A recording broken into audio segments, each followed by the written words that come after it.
제가 근무하던 병원은 규모가 크지 않았지만 지역 주민들에게는 따뜻하다는 평판을 들을 정도로 직원들 사이 분위기가 좋았습니다.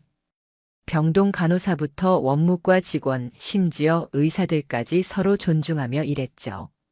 그런 분위기의 중심에는 저와 제 아내가 있었습니다. 제가 내과 과장이었고 아내는 병동 수간호사였습니다.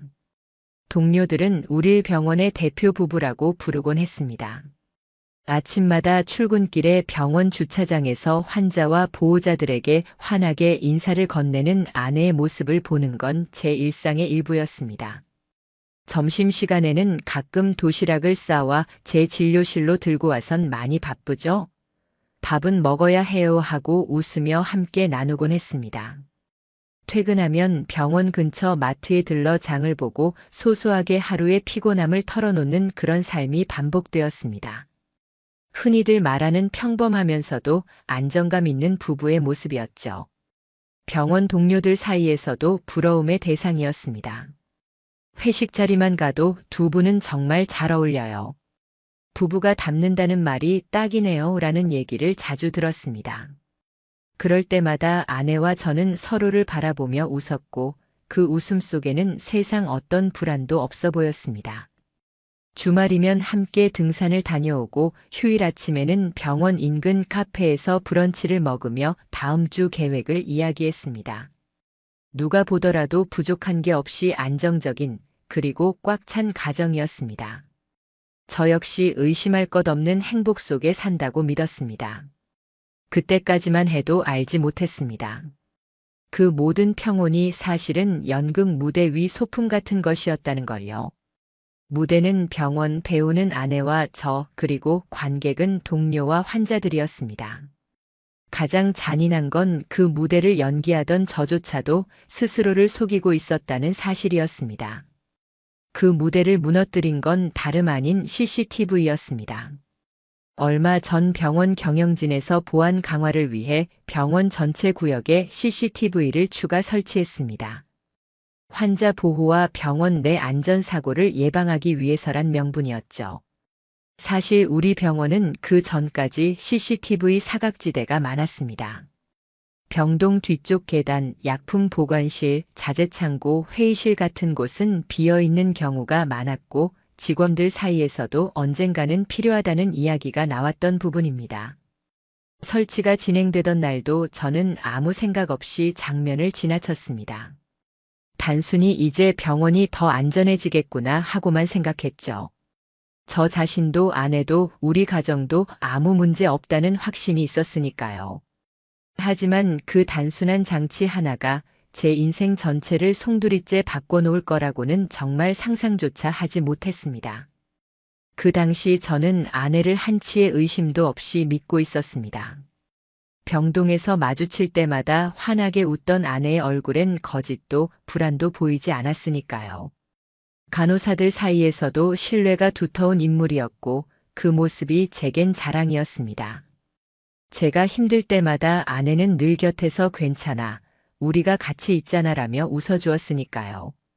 심지어 저는 아내를 보며 이런 생각까지 했습니다. 내가 병원에 있는 이유의 절반은 저 사람 덕분이다. 서로를 당연하게 의지하며 일하는 그 일상이 저를 지탱해주는 가장 큰 힘이었습니다. 하지만 지금 돌이켜보면 어처구니 없을 정도로 많은 전조가 있었습니다. 단순히 제가 외면했을 뿐이었습니다. 점심시간이 되면 종종 자리를 비우던 아내, 회의가 있다며 자주 늦게 귀가하던 아내.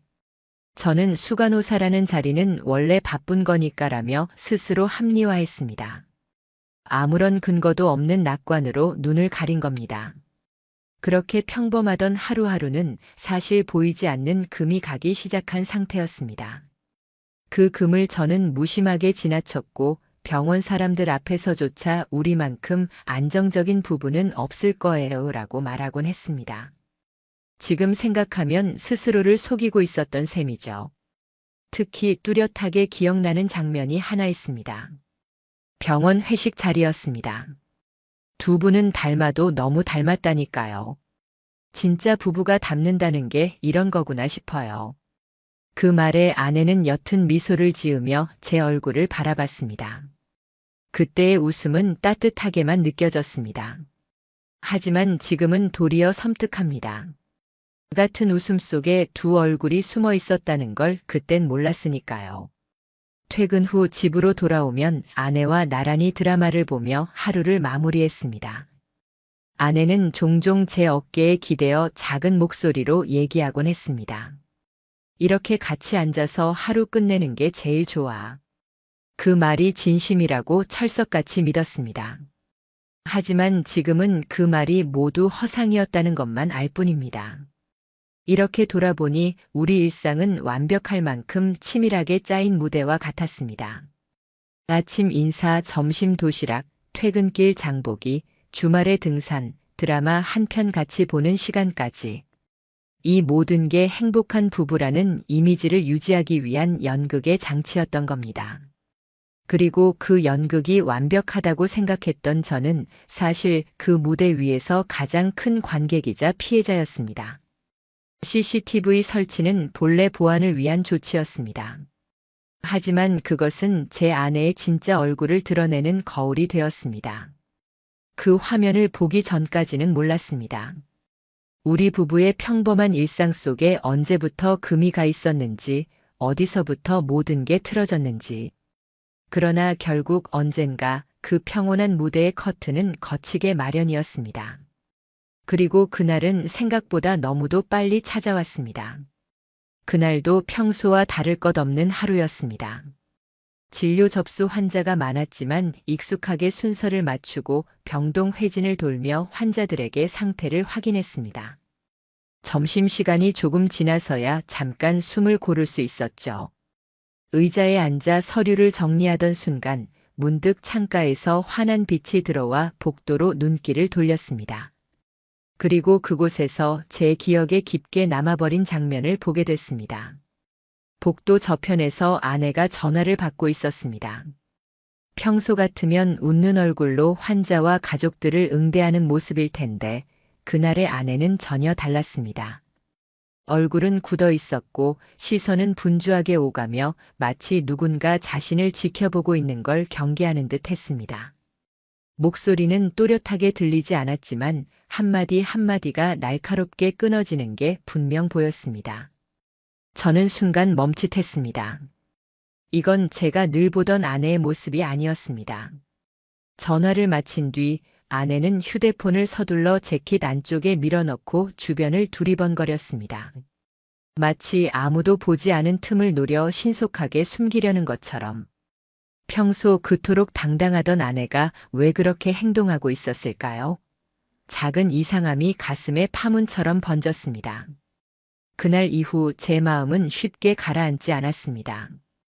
대수롭지 않게 넘기고 싶었지만 자꾸만 머릿속에서 그 장면이 반복 재생됐습니다. 내가 그동안 알아온 아내는 환자든 동료든 언제 어디서나 당당한 사람이었습니다. 조심스러움보다는 배려가, 경계심보다는 환한 미소가 더 어울리는 사람이었죠.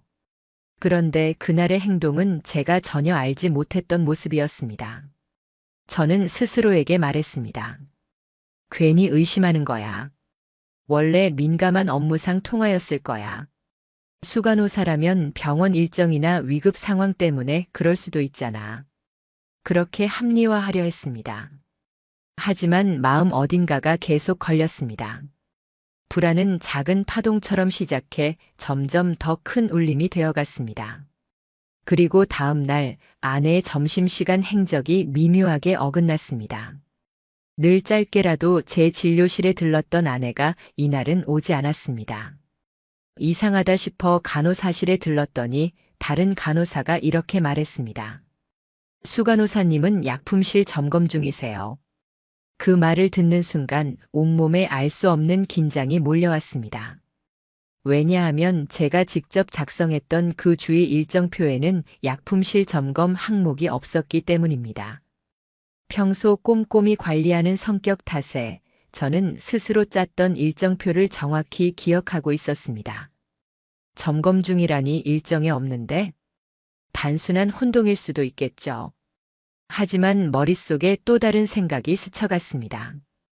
약품실은 최근 새로 CCTV가 설치된 구역이었습니다. 설마라는 단어가 저도 모르게 머릿속에 떠올랐습니다. 아름다운 부부라는 평판이 서로에게 절대적 신뢰를 보냈던 제 믿음이 갑자기 바닥부터 흔들리는 듯 했습니다. 그날 저녁 퇴근 후 저는 보안팀 담당자를 찾았습니다. 평소 친분이 있었기에 자연스레 물어볼 수 있었습니다. 약품실 CCTV는 잘 작동하나요? 새로 설치됐다던데. 그는 잠시 서류를 확인하더니 편하게 대답했습니다. 최근에 좀 불안정했어요. 특정 시간대에 꺼졌다가 켜지는 문제가 있어서 점검 중입니다. 그래서 백업 파일을 따로 저장해 뒀습니다. 순간 심장이 세차게 요동쳤습니다. 꺼졌다 켜진 시간대가 혹시 점심 무렵이었나? 그때 아내가 거기 있었다면. 얼떨떨한 기분 속에서 저는 애써 고개를 끄덕이며 대화를 마쳤습니다. 겉으론 차분히 대했지만 머릿속은 이미 온통 혼돈이었습니다. 그 후로 저도 모르게 아내의 일거수일투족을 살피게 되었습니다. 예전에는 무심코 지나쳤던 순간들이 이제는 모두 의미심장하게 보였습니다. 특정 시간대만 되면 아내는 곧잘 자리를 비웠습니다. 회의 스케줄에 없는 날에도 회의실에 있다고 했고 필요하지 않은 날에 약품실을 들락거리기도 했습니다. 그럴 때마다 이상하다는 생각은 더 커졌습니다. 며칠 후 다른 간호사가 툭 던진 말이 귀에 걸렸습니다. 수 간호사님 요즘 어디 다녀오세요? 자주 안 보이시던데요? 아내는 잠시 표정을 굳히더니 곧바로 차분하게 대답했습니다. 회의실에 있었어. 정리할 게 좀 있어서. 그러나 병원 스케줄표에 회의실 사용 기록은 없었습니다. 저는 그 사실을 누구보다 잘 알고 있었습니다. 이 무렵부터 아내에게서 눈에 띄는 변화가 있었습니다.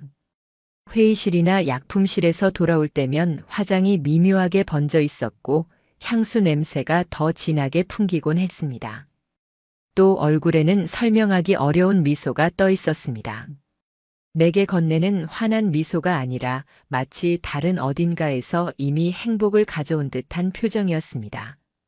그때 저는 비로소 인정하기 시작했습니다. 단순한 오해일 수 있다며 부정하던 마음이 이제는 저를 스스로 몰아붙였습니다. 이건 우연이 아니라는 어떤 분명한 의도의 결과라는 확신으로 변해갔습니다. 그리고 그 흐름을 결정적으로 뒤집은 사건이 일어났습니다. 제 진료실 책상 위에 발신자가 표기되지 않은 쪽지 한 장이 놓여 있었습니다. 병원 공용 메모지에 또박또박 적힌 글귀는 짧고 간결했습니다. 약품실 CCTV 점검 영상 확인해 보세요. 순간 손끝이 떨렸습니다. 누군가 일부러 남긴 경고였습니다. 필체는 여성의 것이었습니다. 그게 간호사 중 한 명인지 아니면 다른 직원인지는 알 수 없었지만 분명한 건 한 가지였습니다. 누군가는 이미 아내의 비밀을 알고 있었고 저에게 그것을 알려주려 했다는 사실이었습니다. 머릿속은 순식간에 수많은 생각으로 뒤엉켰습니다. 누가 남긴 것일까? 왜 하필 나에게 알린 걸까?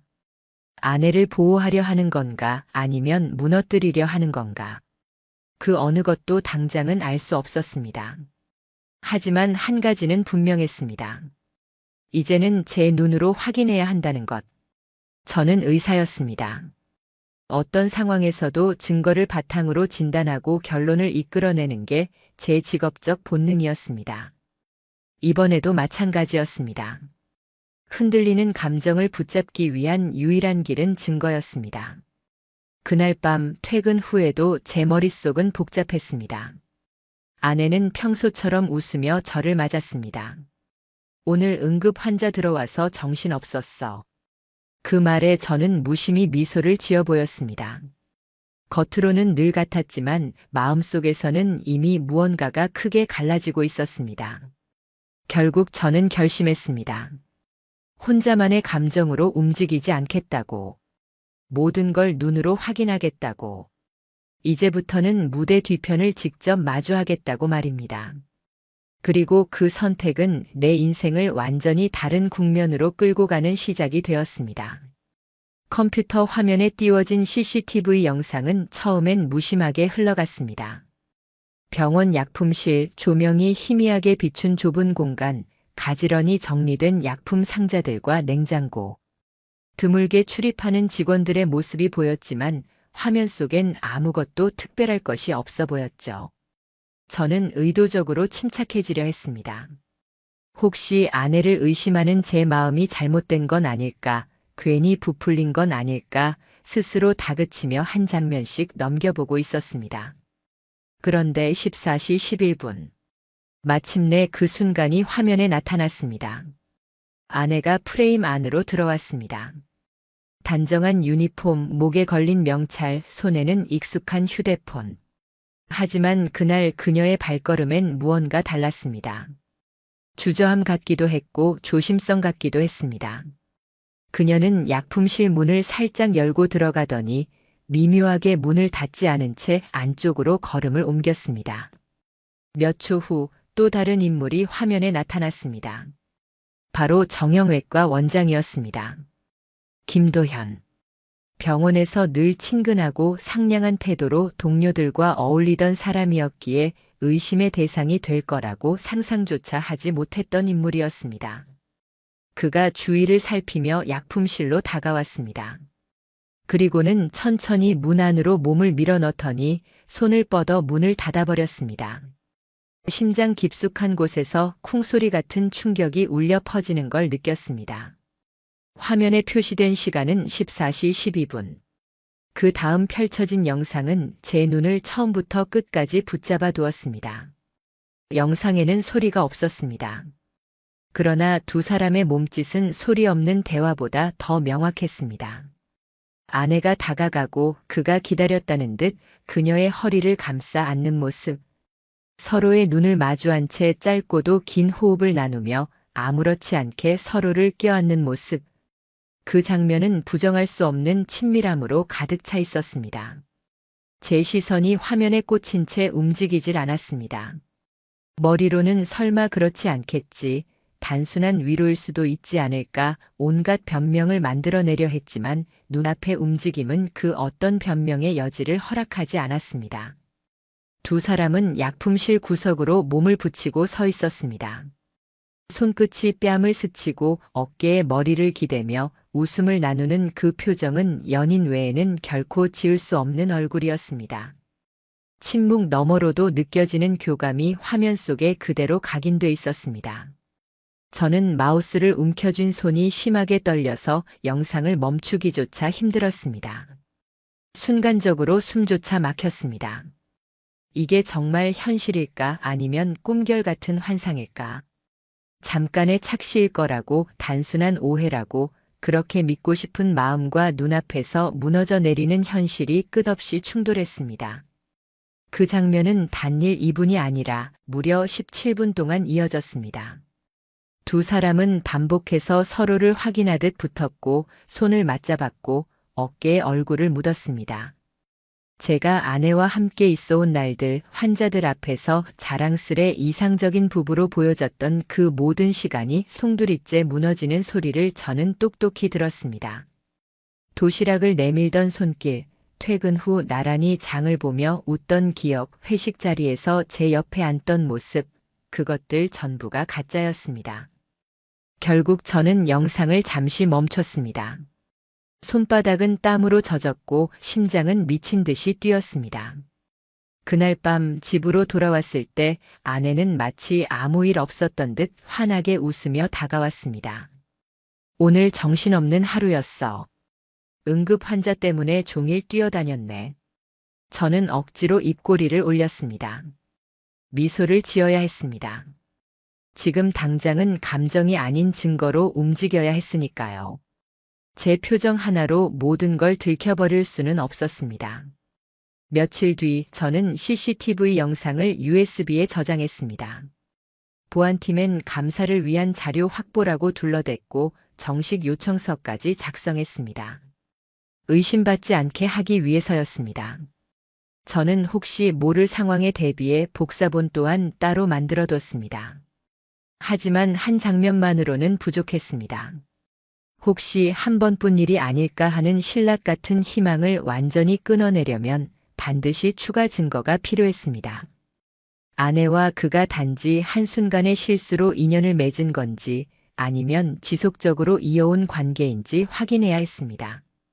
저는 몰래 병원 내 CCTV 위치를 다시 살펴보기 시작했습니다. 특히 간호사 회의실, 정형외과 의국, 병동 옥상 휴게실, 최근 설치된 카메라가 있는 곳, 그리고 아내가 자주 자취를 감췄던 곳. 저는 의사 가운 안에 작은 메모장을 숨겨두고 시간대와 공간을 기록했습니다. 그 일주일은 제 인생에서 가장 긴 시간이었습니다. 영상을 하나씩 돌려볼 때마다 제 심장은 또 한 번 산산조각났습니다. 회의실 한쪽에서 나란히 앉아 작은 메모를 건네는 장면, 옥상 휴게실에서 다정하게 미소를 주고받는 장면, 병동 복도 한편에서 순식간에 손을 잡는 장면. 그 모든 순간이 고스란히 잡혀 있었습니다. 그제야 더는 부정할 수 없었습니다. 이건 한 번의 실수가 아니었습니다. 오랜 시간 병원이라는 공간 속에서 반복적으로 쌓아온 은밀한 관계였습니다. 그리고 어느 날 결정적인 장면이 또다시 영상 속에 나타났습니다. 병원 지하 휴게실에서 두 사람이 서로 마주 앉아 외부에서 시킨 배달 음식을 나누며 웃고 있었습니다. 단순히 같이 먹는 게 아니라 젓가락으로 음식을 서로 떠먹여주며 깔깔대는 모습이었습니다. 그 표정은 부부의 그것과 다름없었습니다. 분노와 수치, 치욕이 동시에 밀려왔습니다. 제 일터에서 제 동료들 앞에서 모두가 모르게 이런 관계가 이어졌다는 사실. 모든 환자와 직원들 사이에서 대표 부부라 불리던 제가 사실은 조롱의 무대 위에 서 있던 거란 사실. 생각만으로도 숨이 막혔습니다.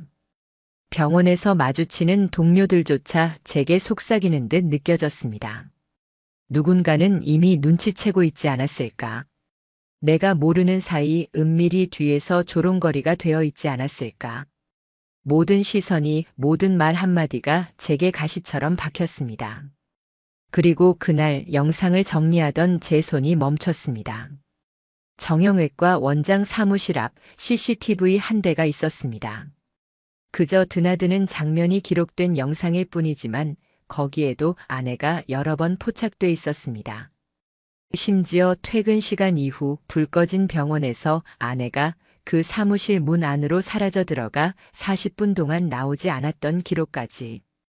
더 이상은 변명의 여지가 없었습니다. 저는 손에 쥔 USB를 강하게 움켜쥐었습니다. 이제 이 증거들을 어떻게 사용할지는 저의 선택이었지만 단 한 가지는 확실했습니다. 그녀도 그도 이제 결코 예전으로 돌아갈 수 없을 거라는 사실. 그리고 그 밤 제 심장 속엔 처음으로 명확한 목소리가 울렸습니다. 이제 행동할 시간이다. USB 속 영상을 재생할 때마다 제 안에서는 주체할 수 없는 감정이 솟구쳤습니다. 처음엔 단순히 심장이 두근댔습니다. 그러나 두 번째, 세 번째 파일을 확인하면서는 그 감정이 분노로 변했고 네 번째를 확인할 즈음에는 마치 제 몸속 혈관 전체가 뒤집히는 것 같은 격렬한 고통으로 치환됐습니다. 불과 며칠 전까지만 해도 저를 향해 웃던 아내의 모습이 화면 속에서 완전히 다른 의미를 갖고 있었습니다.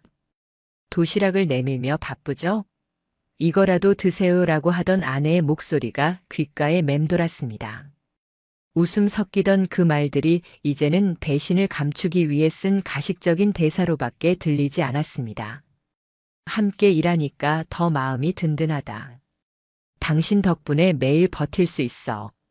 그녀가 했던 말들은 이제 비수처럼 제 가슴을 찔렀습니다. 저는 매 순간 자신을 다잡으려 애썼습니다. 분노에 휩쓸려 아무 대책 없이 폭발하는 순간 모든 게 물거품이 될 수 있었으니까요. 그저 화를 낸다고 이들이 무너지는 것은 아닙니다.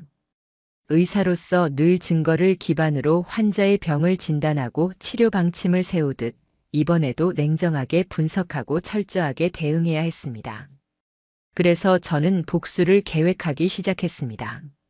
하지만 그 과정에서 가장 힘들었던 것은 여전히 아내가 매일 제 앞에서 아무렇지 않은 얼굴로 대화를 건넨다는 사실이었습니다. 저녁 식탁에서, 퇴근길 주차장에서, 심지어 집안 거실에 앉아 드라마를 볼 때마저도 그녀는 웃으며 말을 이어갔습니다. 오늘 병동 분위기가 꽤 좋았어. 간호사들도 요즘 열심히 하잖아.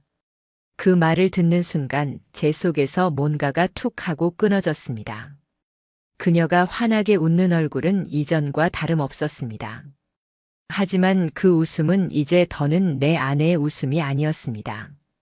그 남자를 향해 지었던 것과 똑같은 웃음이라는 사실이 제 가슴을 찢어놨습니다. 그리고 정형외과 원장. 회의 자리에서 마주칠 때마다 그는 태연하게 미소를 지었습니다. 과장님, 요즘 피곤해 보이십니다. 조금 쉬셔야죠. 그의 입에서 흘러나온 그 말이야말로 저를 끝까지 조롱하는 소리처럼 들렸습니다. 제 눈앞에서 감히 아무렇지 않게 미소 지으며 그런 말을 했다는 것, 그 자체가 모욕이었습니다. 저는 제 분노를 숨기며 답했습니다. 걱정 마세요. 곧 충분히 쉴 수 있는 시간이 올 겁니다.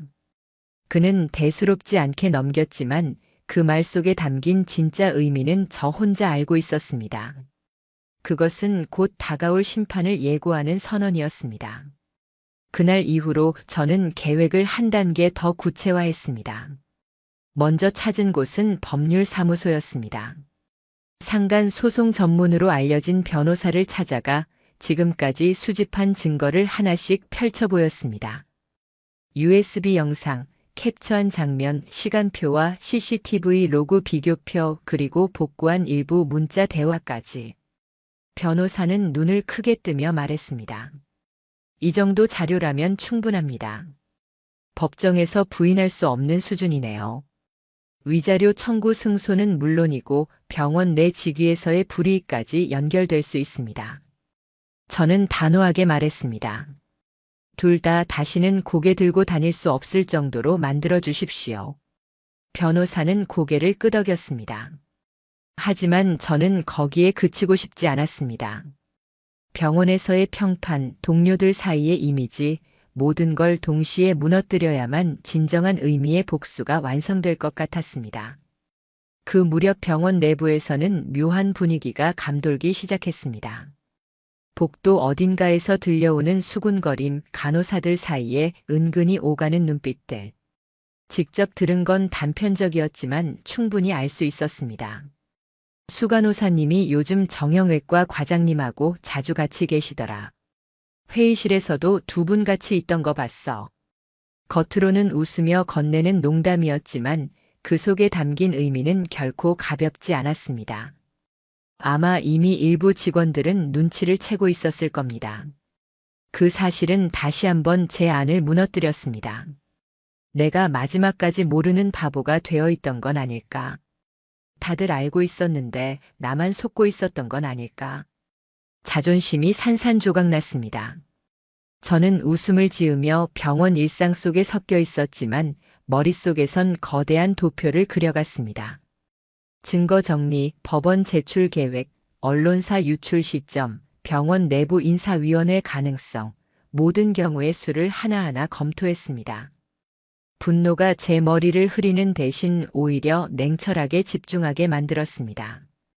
그리고 어느 날 밤 아내가 샤워를 하고 있는 사이 그녀의 휴대폰을 몰래 꺼냈습니다. 미리 얼굴 인식으로 잠금을 풀 수 있도록 해둔 덕분에 접근은 어렵지 않았습니다. 카카오톡에는 이미 대부분의 대화가 삭제돼 있었습니다. 하지만 저는 미리 준비해둔 복원 프로그램을 사용했습니다. 화면 속에 드러난 건 짧고 명확한 문장들이었습니다. 오늘 회의실 뒤편에서 보자. 수간호사실 말고 자재창고로 와.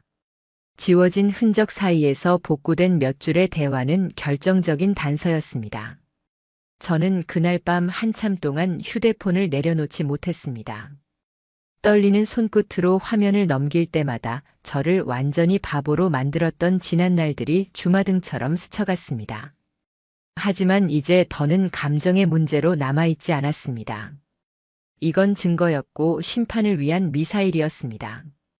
며칠 뒤 결국 상황은 움직이기 시작했습니다. 법원에서 발부된 소송 서류가 전달되자 병원 내 소문은 삽시간에 번졌습니다. 간호사들이 모여 조심스럽게 주고받는 대화에서 소송, 불륜, 증거라는 단어가 흘러나오기 시작했습니다. 그날 저녁 아내는 침실 문을 벌컥 열고 들어왔습니다. 손에 쥔 서류는 구겨져 있었고 얼굴은 창백했습니다. 이게 뭐야? 당신이 보낸 거야? 저는 한동안 말없이 그녀를 바라보다 고개를 끄덕였습니다. 눈앞에서 무너진 얼굴. 말문이 막혀 오열하던 그녀는 떨리는 목소리로 물었습니다. 당신이 다 본 거야? 저는 담담한 목소리로 대답했습니다. 다 봤어. 내가 숨겨온 그 모든 거. 그 순간 아내는 완전히 주저앉았습니다. 그날 이후 아내는 완전히 변했습니다. 집안에서도 더는 휴대폰을 손에 쥐고 있지 않았습니다. 시선을 제 눈치로만 채우며 무너졌습니다. 하지만 저는 미동조차 하지 않았습니다. 이미 모든 건 되돌릴 수 없는 국면에 접어들었으니까요. 그리고 병원 내 분위기는 점점 더 심각해졌습니다. 간호사실, 카페테리아, 계단복도 어디서든 소문은 흘렀습니다.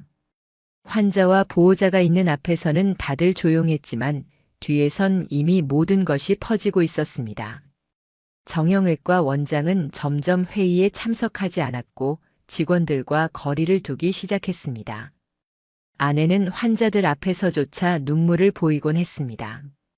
두 사람 모두 자신들의 세계가 붕괴하는 걸 본능적으로 알고 있었던 겁니다. 그 순간 저는 깨달았습니다. 이제 그들을 향한 복수는 단순히 감정의 발현이 아니었습니다. 그것은 제 명예를 지키기 위한 싸움이었고 제가 살아온 모든 날들을 지켜내기 위한 방어였습니다. 저는 마음속으로 다짐했습니다. 이제 시작일 뿐이라는 것을. 그리고 마침내 두 사람은 저에게 직접 만나자고 요청해 왔습니다. 제발 얘기 좀 하자. 아내가 간곡히 말했을 때 저는 단호히 응했습니다. 장소는 제가 정했습니다. 병원 근처의 한적한 카페, 조명이 어둑하게 내려앉은 오후 시간이었습니다. 둘은 이미 지쳐 보였습니다. 다크서클이 내려앉은 아내, 넥타이가 헐겁게 풀린 정형외과 원장. 그들이 제 앞에 마주 앉자 저는 고요하게 말을 꺼냈습니다. 너희가 시작한 방식 그대로 끝내주고 있는 중이야. 내가 가진 건 증거고 그 증거가 보여주는 건 단 하나야. 너희가 만든 연극은 이제 끝났다는 것. 아내는 흐느끼며 매달렸습니다. 제발 다시 시작할 수 있잖아. 내가 잘못했어. 그러니까 이번만 용서해줘. 하지만 저는 단호히 고개를 저었습니다. 내가 무너뜨린 건 나 혼자가 아니야. 내 믿음, 내 명예, 그리고 이 병원까지. 이제 뿌린 대로 거둘 시간이다. 그리고 저는 소송 서류 복사본을 테이블 위에 올려놓았습니다. 그 순간 두 사람의 얼굴은 완전히 무너졌습니다. 이제부터 복수는 멈출 수 없었습니다. 병원 내부 조사, 법원의 판결, 사회적 낙인, 그 모든 것이 동시에 진행될 시간이 다가오고 있었습니다. 그리고 저는 다짐했습니다. 끝까지 반드시 이 모든 걸 지켜본 제 손으로 마침표를 찍겠다고. 아내에게 소송 서류가 전달된 날 이후 그녀는 눈에 띄게 달라졌습니다. 그 전까지는 집안에서도 휴대폰을 손에 꼭 쥐고 있던 사람이었지만 이제는 무기처럼 내려두고 있었습니다. 늘 자신감 있던 눈빛은 흔적조차 사라졌고 방 안을 배회하며 제 눈치를 살폈습니다. 무너지는 얼굴을 보는 순간조차 저의 마음은 조금도 흔들리지 않았습니다. 이미 시작된 법적 절차는 되돌릴 수도 피할 수도 없는 길이었으니까요. 며칠 후 병원은 전혀 다른 분위기로 변했습니다. 평소 점심시간이면 웃음소리로 가득하던 카페테리아는 이상한 긴장 속에서 속삭임만 흘렀습니다. 정형외과 과장님, 요즘 표정이 너무 어두워. 수간호사님 울고 있는 거 봤어? 진료실 안에서. 짧은 대화 속 단어들이 저의 귀에 꽂혀 들어왔습니다. 불륜, 소송, CCTV. 그 단어들은 이제 더 이상 누군가 몰래 하는 얘기가 아니었습니다. 병원 전체 복도를 타고 도는 소문처럼 번졌습니다. 아내는 병원 복도에서 저와 마주치기를 두려워했습니다. 제대로 눈을 마주치기도 어려워하면서 억지로 미소를 짓다가 이내 고개를 숙였습니다. 간호사실에서도 점점 위축되었습니다.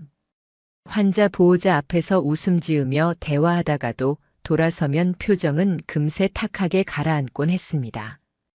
정형외과 원장은 더 분명히 무너져갔습니다. 회의 때는 아예 얼굴을 비추지 않았고 간혹 복도에서 마주치면 시선을 피했습니다. 환자 진료 역시 다른 의사에게 넘기며 점점 병원 내 입지를 스스로 줄여나갔습니다. 왕성하게 나서던 사람의 그림자는 이제 소멸해가는 흔적처럼 보였습니다. 그러던 어느 날 아내가 저에게 조심스럽게 말을 꺼냈습니다. 제발 우리 얘기 좀 하자. 이렇게 모든 걸 무너뜨릴 순 없잖아. 당신이니까 내가 부탁하는 거야. 그녀의 목소리엔 겁과 불안이 섞여 있었습니다. 하지만 제 마음은 단호했습니다. 저는 장소를 직접 정했습니다. 병원 인근의 작은 카페, 한적한 오후. 그곳에 아내와 정형외과 원장을 동시에 불러냈습니다. 카페 테이블 앞에 앉은 두 사람은 이미 완전히 변해 있었습니다. 아내는 눈 밑에 깊은 다크서클이 내려앉아 있었고 두 손을 꼭 맞잡으며 떨고 있었습니다. 정형외과 원장은 넥타이를 허술하게 맨 채 무겁게 낮아진 시선으로 바닥만 응시했습니다. 한때 병원 내에서 환자들에게 친근한 미소를 보이던 그 얼굴은 이제 그림자처럼 지쳐 있었습니다. 어떻게 우리가 이런 식으로 끝나야 돼? 아내가 울먹이며 말했습니다. 저는 고개를 끄덕이며 차분하게 입을 열었습니다. 너희가 시작한 방법대로 끝내주고 있을 뿐이야. 내가 가진 증거는 부정할 수도 지울 수도 없어. 너희가 만든 연극은 끝났어. 정형외과 원장은 마침내 고개를 들며 중얼거렸습니다. 정말 순간적인 실수였습니다. 과장님을 누구보다 존경했는데 그만. 저는 그의 눈을 똑바로 쳐다보며 차갑게 잘랐습니다. 실수? 약품실, 회의실, 창고, 휴게실, 복도까지. 그 수많은 화면에 담긴 장면들이 다 실수였다고. 3개월간 이어진 관계를 실수라 부른다고. 제 목소리는 낮았지만 말보다 더 무거운 울림으로 공간을 파고들었습니다. 아내는 고개를 숙인 채 흐느꼈습니다. 제발 용서해줘. 다시 예전으로 돌아갈 수 있어. 나 정말 잘못했어. 당신이라면. 하지만 저는 미소조차 짓지 않았습니다. 내가 무너뜨린 건 나 하나가 아니야. 내 명예, 내 일터 그리고 나를 믿고 의지하던 사람들까지도. 이제는 내가 심판을 받아야 할 시간이야. 테이블 위에 소송 서류 복사본을 펼쳐 보였을 때 두 사람의 표정은 일순간에 무너졌습니다. 아내는 머리를 테이블에 묻은 채 오열했고 정형외과 원장은 어깨를 떨었습니다. 그날 이후 병원 내부는 더 이상 침묵할 수 없게 됐습니다. 병원장은 비밀리에 인사위원회를 소집했습니다. 내부 불건전한 관계라는 제목 아래 아내와 정형외과 원장은 징계 대상자로 보고되었습니다. 특히 원장은 외부 투자 유치 과정에서 중요한 위치에 있었고 병원 측은 더 이상 그를 감쌀 수 없었습니다. 결국 병원 홈페이지에서 그의 사진과 일정표는 조용히 사라졌습니다. 아내 역시 병원 출근을 멈췄습니다. 명목상 병가였지만 모두가 알고 있었습니다. 복귀는 불가능하다는 것을. 간호사들조차 더 이상 그녀의 이름을 입에 올리지 않았습니다. 대신 복도에서는 잔잔한 소문이 끊이지 않았습니다. 저는 마지막 증거를 확보하기 위해 정형외과 원장의 사무실 앞 CCTV 영상을 요청했습니다. 몇 일 뒤 도착한 파일 안에는 두 사람이 사무실 안에서 주고받은 메모, 음료를 건네는 장면, 심지어 퇴근 시간 이후 아내가 그 방에서 40분간 머물렀다는 기록까지 담겨 있었습니다. 더는 발뺌조차 불가한 수준이었습니다. 이제 모든 퍼즐이 맞춰졌습니다. 저는 자료를 철저히 정리해 변호사에게 넘겼습니다. 법원으로 향할 준비를 끝냈습니다. 집에서는 여전히 한 인간이 무너지는 모습을 매일 확인했습니다. 아내는 더 이상 소리내 웃지 않았습니다. 대신 밤마다 두 손으로 얼굴을 가린 채 흐느꼈습니다. 하지만 제 마음은 단단했습니다. 지금의 눈물이 그녀가 만든 배신 앞에 어떤 의미를 가질 수 있겠습니까? 병원 안에서는 나를 보는 시선들이 변했습니다. 어떤 이는 측은함을, 어떤 이는 존경을 담고 있었습니다. 간호사 한 명은 제게 조심스럽게 속삭였습니다. 과장님, 저라면 버티지 못했을 거예요. 존경합니다.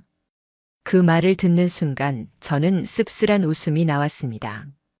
존경이 필요한 게 아니었습니다. 저는 단지 제 삶을 지키기 위해 여기까지 온 것뿐이었습니다. 이제 모든 걸 정리할 마지막 무대가 가까워지고 있었습니다. 그리고 바로 그 무렵 새로운 소식이 들려왔습니다. 병원장이 정형외과 원장의 사직서를 받았다는 것이었습니다. 그는 버티지 못했습니다. 병원장은 처음엔 보류했지만 그가 극단적인 발언까지 하자 결국 이사회에 안건을 올렸습니다. 이사회는 만장일치로 잦은 사직으로 사건을 마무리 짓기로 했습니다. 단 두 줄 공지가 병원 게시판에 올라왔습니다. 정형외과 김도현 과장, 개인 사정으로 인한 사직. 병원 사람들은 모두 그 개인 사정의 진짜 의미를 알고 있었습니다. 아내는 결국 병원에서 면직 처리되었습니다. 감찰 결과가 나오자 잦은 사직을 시도했지만 병원은 받아들이지 않았습니다. 기록에 남도록 면직으로 처리했습니다.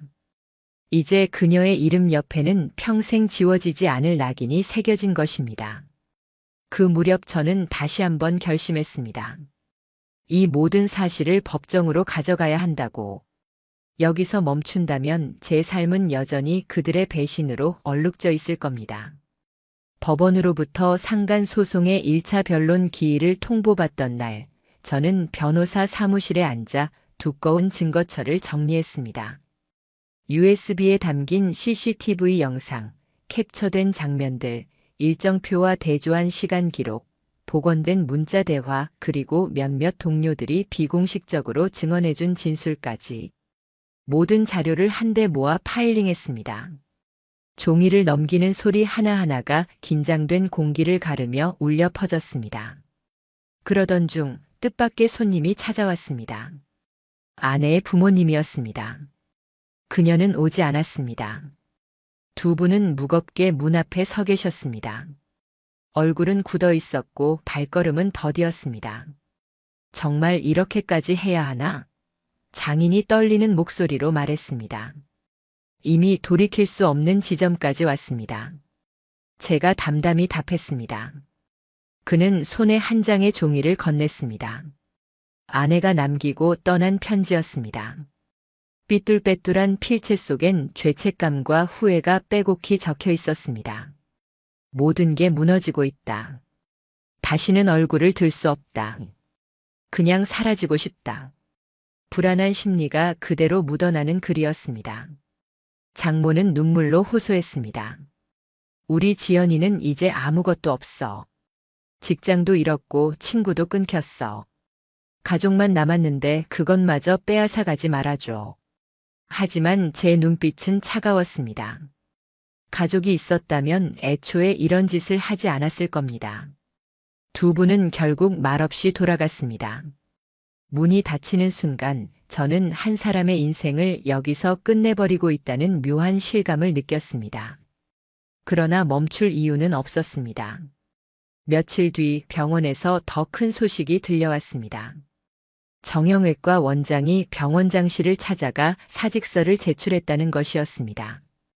처음에는 병원장이 보류했지만 그가 차라리 여기서 모든 걸 끝내고 싶다는 극단적인 언급까지 하자 결국 이사회가 개최되었습니다. 그리고 최종적으로 자진 사직이라는 결론이 내려졌습니다. 이사회 후 병원 전산망에 짧은 공지가 떴습니다. 정형외과 김도현 과장, 개인 사정으로 인한 사직. 단 2줄이었지만 모두가 알았습니다. 이미 소문이 퍼진 병원 안에서 개인 사정이라는 말은 아무 의미도 없었습니다. 그가 짐을 챙겨 퇴근하는 마지막 날, 사람들은 일부러 말을 아꼈습니다. 하지만 그의 그림자 뒤에는 차갑게 식은 눈빛들이 따라붙고 있었습니다. 저는 복도 끝에서 그 장면을 보며 그 어떤 말도 건네지 않았습니다. 이미 무너져 내린 인생에 더는 목소리를 더할 필요조차 없었습니다. 그리고 며칠 후 예상치 못한 파장이 닥쳤습니다. 언론사 한 곳에 제 소송 자료 일부가 흘러간 겁니다. 기사 제목은 짧았지만 여운이 컸습니다. 강남 땡땡병원 내부 불건전한 관계로 의료진 사직. 의사간호사 간 부적절한 관계로 소송 진행 중. 병원의 이름이 명확히 언급되진 않았습니다. 그러나 지역 커뮤니티와 맘카페는 금세 특정 병원을 지목했습니다. 강남 지역의 중형 병원들 중 최근 의료진 사퇴와 병가가 이어진 곳은 한정되어 있었으니까요. 인터넷상 댓글은 순식간에 불타올랐습니다. 역시 그 병원이었구나. 환자들 다 우롱한 거네. 이런 사람들한테 진료받았다는 게 소름이다. 병원의 이미지도 하루 만에 추락했습니다. 예약 환자들 중 일부는 진료를 취소했고 보호자들은 불안하다는 이유로 다른 병원을 알아보기 시작했습니다. 병원이 수십 년간 쌓아온 신뢰가 단 몇 줄짜리 기사로 무너져 내렸습니다. 하지만 그것으로 끝이 아니었습니다. 저희 변호사 측은 소송 과정에서 새로운 사실을 찾았습니다. 정형외과 원장이 과거 근무하던 병원에서도 유사한 문제로 조용히 퇴사한 전력이 있다는 기록이 확인된 겁니다. 당시 병원이 평판을 잃지 않기 위해 내부적으로 묻어두었던 사건이 문서로 드러났습니다. 저는 그 문건을 받아들며 깨달았습니다. 이 사건은 단순한 불륜이 아니었습니다. 상습적인 행위자. 타인의 인생을 가볍게 무너뜨리고도 아무렇지 않게 살아온 사람이었단 사실이 적나라하게 드러났습니다. 법정에 제출된 그 증거는 판세를 완전히 바꿔놓았습니다. 더 이상은 단순히 가정사로 볼 수 없는 사안이었습니다. 이제는 전문성을 악용한 의사의 반복적 기만, 사회적 책임을 묻지 않을 수 없는 사건으로 격상된 겁니다. 동시에 아내의 상황도 더 깊은 나락으로 떨어졌습니다. 병원은 최종적으로 그녀를 면직 처리했습니다. 스스로 사직서를 제출했음에도 받아들여지지 않고 기록에 남게 된 겁니다. 면직은 평생 이력에서 지워지지 않습니다. 어디를 가든 낙인이 되어 따라붙습니다. 그녀는 친정으로 돌아갔지만 이미 지역사회는 소문으로 들끓고 있었습니다. 아버지는 전직 공무원 출신으로 마을 사람들 사이에서 체면을 유지해왔던 분이었습니다. 그러나 딸의 일로 인해 가족 전체가 평판을 잃었습니다. 그 집 딸이 그 간호사야라는 수군거림에 결국 집에서도 버티지 못했다고 들었습니다. 그녀는 지방의 작은 원룸으로 옮겨 혼자 지낸다고 했습니다. 몇몇 간호사 지인에게 취업 문의를 해봤지만 이미 병원계의 문제 인물로 낙인 찍힌 상황에서 받아줄 곳은 없었습니다. 결국 병원 대신 작은 카페와 편의점을 전전하며 생계를 이어가고 있다는 소식만 들려왔습니다. 어느 날 제 휴대폰에 메시지가 한 통 도착했습니다. 보낸 사람은 아내였습니다. 잘못했어. 매일 무너지고 있어. 하루하루가 지옥이야. 제발. 저는 아무 대답도 하지 않았습니다. 이제는 감정조차 남지 않았습니다. 병원 사람들은 저를 다른 눈빛으로 보기 시작했습니다. 그 모든 걸 이겨낸 게 대단합니다.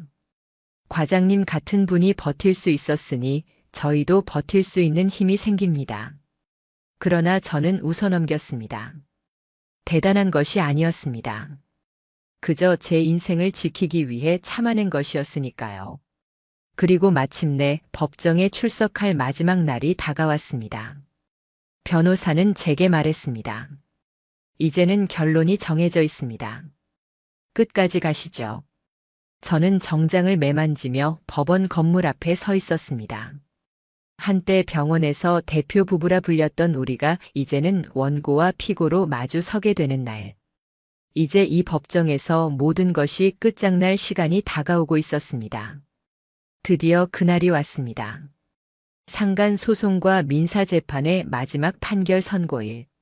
아침 거울 앞에서 저는 정장의 단추를 꼼꼼히 채웠습니다. 넥타이를 매면서도 제 손끝은 작은 떨림을 감추지 못했습니다.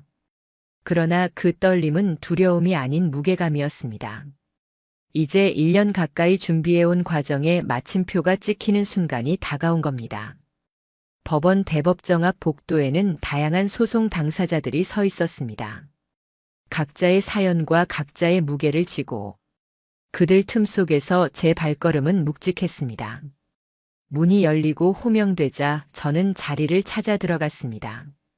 법정 한가운데 피고석에는 아내와 정형외과 원장이 나란히 앉아 있었습니다. 아내는 고개를 깊게 숙인 채 손을 모아 움켜쥐고 있었습니다. 그녀의 얼굴은 한때 제가 알던 수간호사의 당당한 표정과는 달리 두려움과 초조로 일그러져 있었습니다. 정형외과 원장은 감정이 고갈된 듯 무표정하게 앉아 있었습니다. 한때 직원들과 친근하게 웃던 그의 모습은 이제 그림자만 남아 있었습니다. 재판장이 들어오고 모두가 자리에서 일어났습니다. 법정 안은 숨소리조차 무겁게 가라앉았습니다. 판사가 서류를 넘기며 차분한 목소리로 판결문을 읽기 시작했습니다. 피고 최지현, 김도현. 두 사람은 원고에게 정신적 고통과 사회적 명예훼손에 대하여 책임이 있다고 판단된다. 순간 법정 안 공기가 달라졌습니다. 판사의 목소리는 단호했고 그 단호함이 마치 망치로 제 가슴에 울려 퍼졌습니다.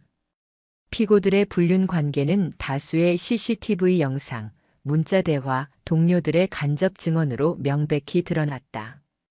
또한 병원 내 직분을 이용하여 사적인 관계를 지속한 것은 사회적 윤리를 위반한 중대한 사안이다. 재판 과정에서 피고들은 일관되지 못한 진술과 증거 삭제 시도를 보였으며 이는 책임을 더 강화하는 요인으로 작용했다. 피고석의 두 사람은 점점 더 고개를 떨궜습니다. 아내의 손은 미세하게 떨리고 있었고 정형외과 원장의 입술은 굳게 깨물려 있었습니다. 판사는 마지막으로 선고를 내렸습니다.